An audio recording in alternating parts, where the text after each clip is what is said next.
Jambo, karibu Kazuri. Welcome to Kazuri, home of internationally famous handmade, hand-painted ceramic beads, jewelry and pottery. We are based in Karen, Nairobi, Kenya. Kazuri is a Swahili word for something small and beautiful. It was founded in the year 1975 by the late Susan Wood, who started with 2 ladies. She was able to enhance the task force of 90 single ladies who are working here. In 2000, it was taken over by Mark and Regina Newman, who are able to expand the factory. Till today, now we have 340 women. Majority are single mothers.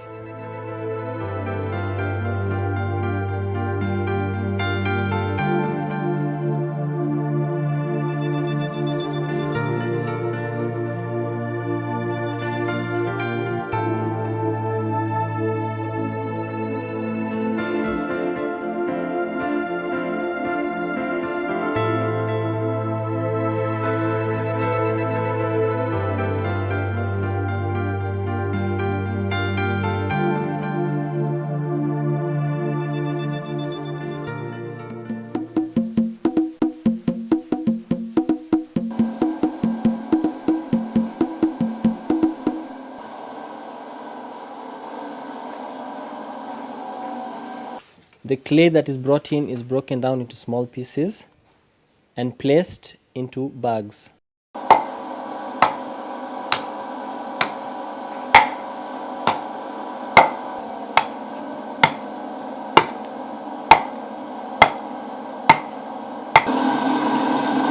Those bags are carried up into 2 machines that the clay is mixed in with water.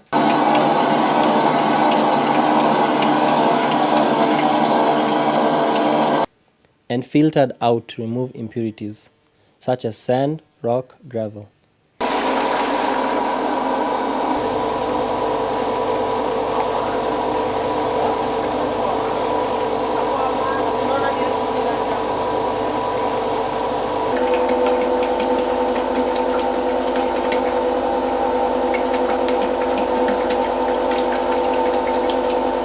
The pure clay is pumped into blue tanks where it is left to ferment.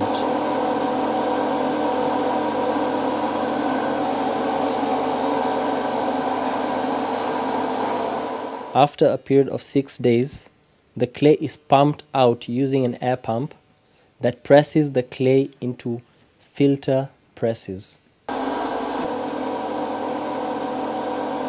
In those filter presses, the clay is squeezed out to remove any excess water that has formed inside the clay.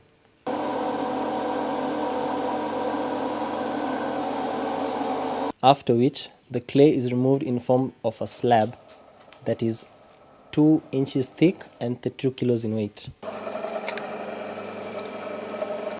Those slabs are cut into small pieces and placed into a pug mill that breaks out any unwanted air particles that are formed inside that clay.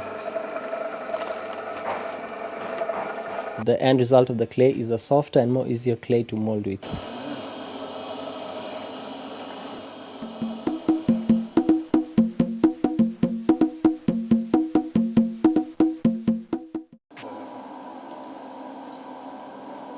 The ladies are provided with the clay and they use a mold to measure the size of the beads.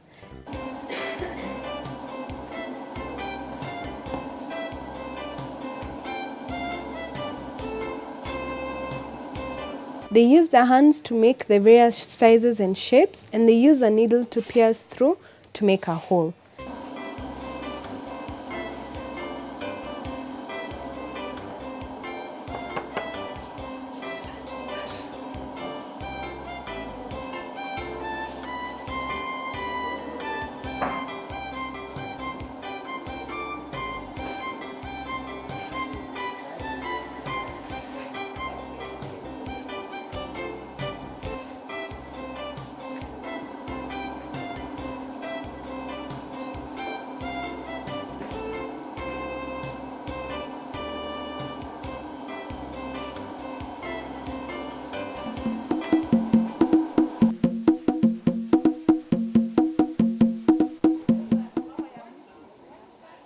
After they've made the hole, they're arranged nicely on bolts, taken to be air dried or sun dried for 5 hours.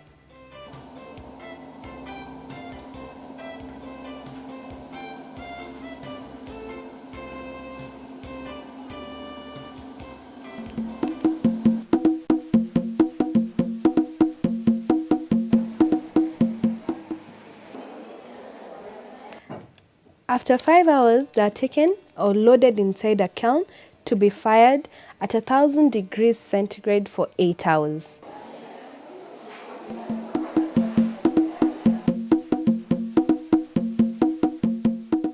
After firing, the clay beads turn into a hard white bisque beads, which are taken to the bisque store.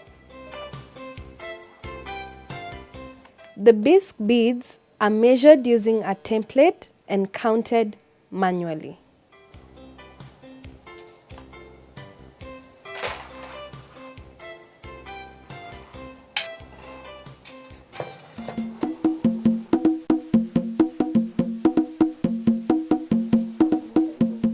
The glazes are measured, mixed with water, sieved to remove unwanted particles.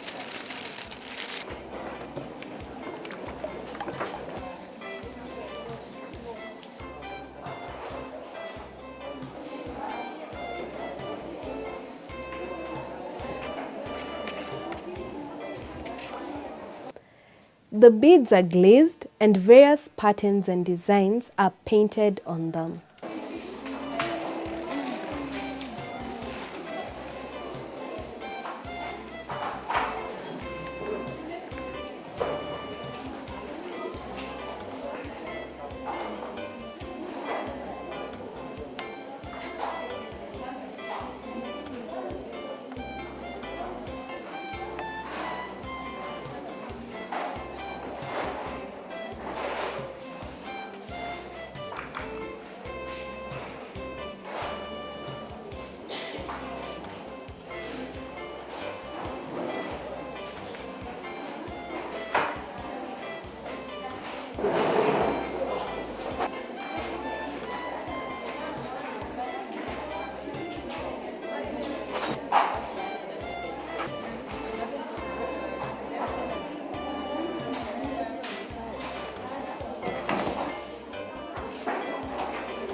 After painting, the beads are placed on wires, put on stands to air dry for an hour.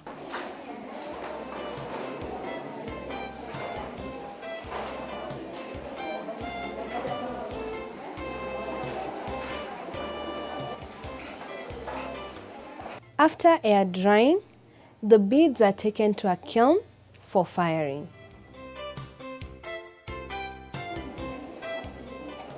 The ladies use firing bricks to support and arrange the beads which are on wires.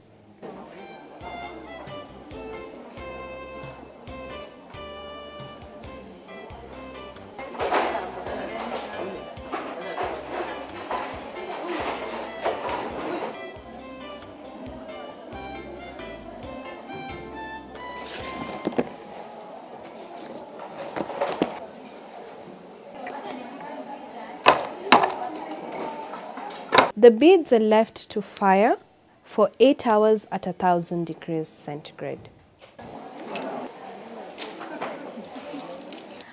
After the kilns have cooled down, the beads are offloaded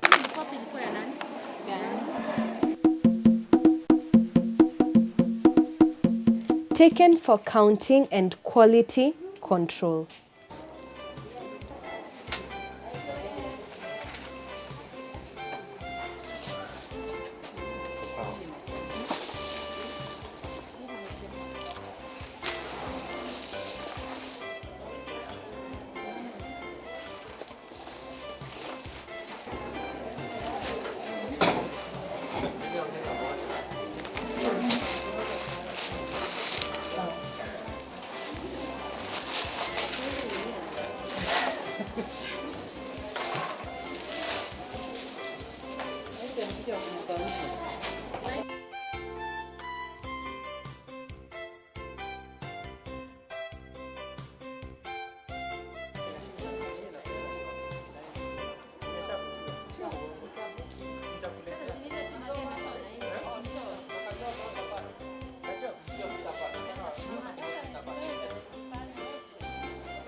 The beads are threaded into necklaces using a fishing line.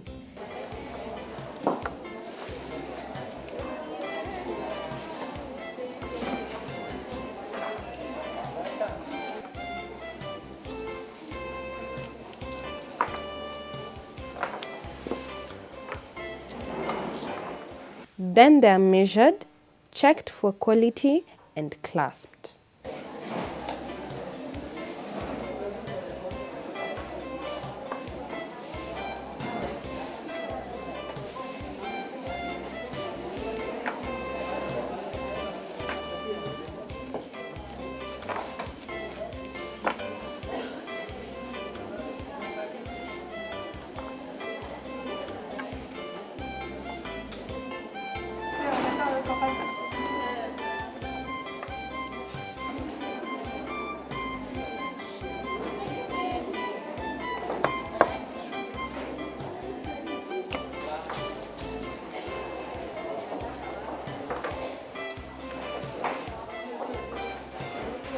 Also, the beads are used to make bracelets using a memory wire.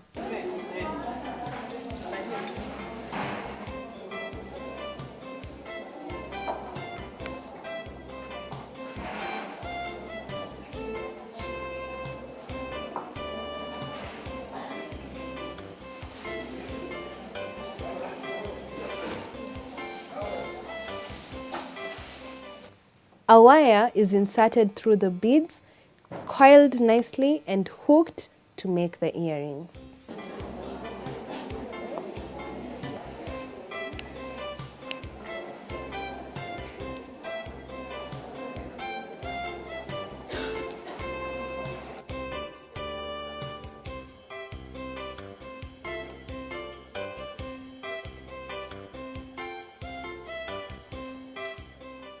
The complete necklaces, bracelets, and earrings are ready for market.